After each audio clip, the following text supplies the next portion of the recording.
Halo, assalamualaikum warahmatullahi wabarakatuh. Pemirsa Soul TV, jumpa lagi dengan saya Inun Takamori dalam acara Ngobrol Santai. Kita akan berbicara tentang komunikasi dengan pakarnya yang lebih dari 32 tahun menjadi seorang broadcaster ya. Di bidang apapun pasti butuh yang namanya komunikasi atau skill komunikasi ya, termasuk dalam dunia pekerjaan. Mungkin Anda seorang sales begitu. Nah, tips-tips apa yang diberikan oleh Coach Fusna ini bagi seorang sales? Oke, baik. Apakah itu seorang sales? Apakah seorang marketer? Apakah orang tua kepada anak? Ya. Apakah atasan kepada bawahan? Semuanya perlu. Jadi kalau tadi Mas Inung mengatakan bagaimana tips untuk sales? Yes, baik itu sales, orang tua, atasan, pejabat dan lain sebagainya. Ini saya akan katakan bahwa rumusnya insya Allah sama. Ya. Ya. Seorang komunikator di sini bisa seorang sales, bisa seorang atasan, bisa orang tua. Kemudian komunikan ini bisa klien, ya, bisa bawahan atau karyawan, bisa anak, bisa tetangga, bisa konstituen, gitu kan? Tipsnya apa? Yang pertama, harus menyadari siapa yang diajak berbicara itu.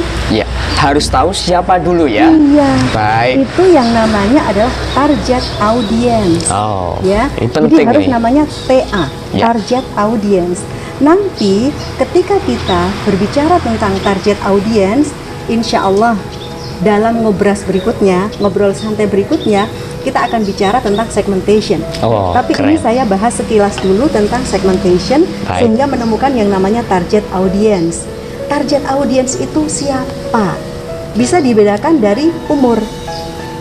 Apakah kita bicara dengan anak TK, PAUD? Apakah bicara dengan remaja, SMP, SMA? Apakah bicara dengan karyawan, dewasa?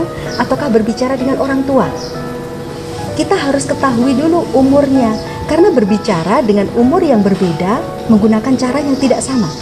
Tidak mungkin dong saya bicara dengan remaja seperti saya bicara dengan anak TK. Betul Ya sekali. kan? Ya, Nah, benar. yang pertama adalah target audience. Saya berbicara dengan siapa? Itu penting. Kemudian dari sisi umur yang pertama ya. Yang kedua dari sisi SES atau strata ekonomi statusnya. Karena berbeda strata ekonomi itu berbeda gaya hidup. Berbeda menarik. cara bicara, gitu kan? Misalnya nih, orang yang biasanya dia berbicara dengan bahasa Inggris ya, dia sering berliburnya ke Eropa, ke New Zealand, ke Amerika begitu, dengan orang yang bertani di rumah saja, cara berbicaranya menggunakan hal yang berbeda. Nah, jelasnya adalah setiap orang itu mempunyai field of experience, Apakah itu? ladang pengalaman, Oh. ya, dan mempunyai frame of reference atau frame referensi dia. Ya, ketika kita berbicara, ini adalah message yang disampaikan oleh komunikator. Ini adalah komunikan. Apakah message-nya bisa begini, set, atau begini, jadi cuma separuh, atau malah begini? Ketika kita menyampaikan tidak mempertimbangkan field of experience, ladang pengalamannya dia, atau frame of reference, mungkin bisa begini, bisa nggak gatok gitu ya. Tapi kita usahakan saya berbicara sesuai dengan umur, sesuai dengan tingkat pendidikan, sesuai dengan strata ekonomi, insya Allah bisa begini. Nah, ini kalau misalnya insya Allah para pejabat ya, kemudian sedang datang ke desa-desa atau masuk ke pasar, atau kemudian meninjau lokasi, dia berbicara dengan masyarakat, insya Allah harus tahu saya berbicara dengan siapa, menggunakan bahasa seperti apa. Nggak mungkin dong saya masuk ke sebuah pasar gitu terus, hey you, what are you doing today? Oke, nggak mungkin gitu kan. Tapi, mbok, pripun? Laris? Waduh, sehat nggih mbak? Alhamdulillah. Matai bersyukuripun, nggih. Nah, kan seperti itu. Berarti ada teknik komunikasi dengan lawan siapa sih lawan bicara kita, begitu ya? Sip. Dan satu lagi Mas Inung, saya lebih suka menggunakan kata partner bicara. Partner bicara. Bukan lawan penggunaan bicara. kata ini sangat penting sekali ya. Ya, jadi bukan lawan bicara, tapi partner bicara. Sehingga komunikasi ini kesannya membangun. Bukan komunikasi ini kesannya berargumen. Ya, kalau lawan kan kesannya begitu, Iya, gitu. betul.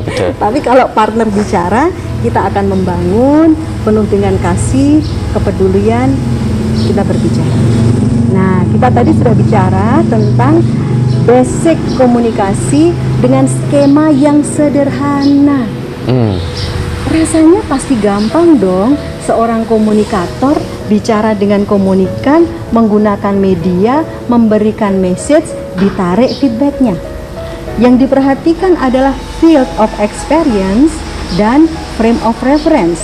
Apa itu? Saya harus memperhatikan tingkat pendidikannya, usia, strata ekonomi, bahkan dari psikografi maupun demografi dan geografi.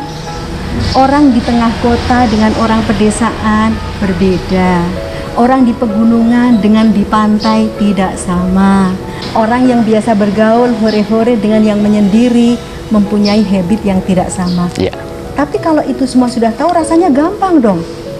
Ternyata tidak berhenti sampai di situ.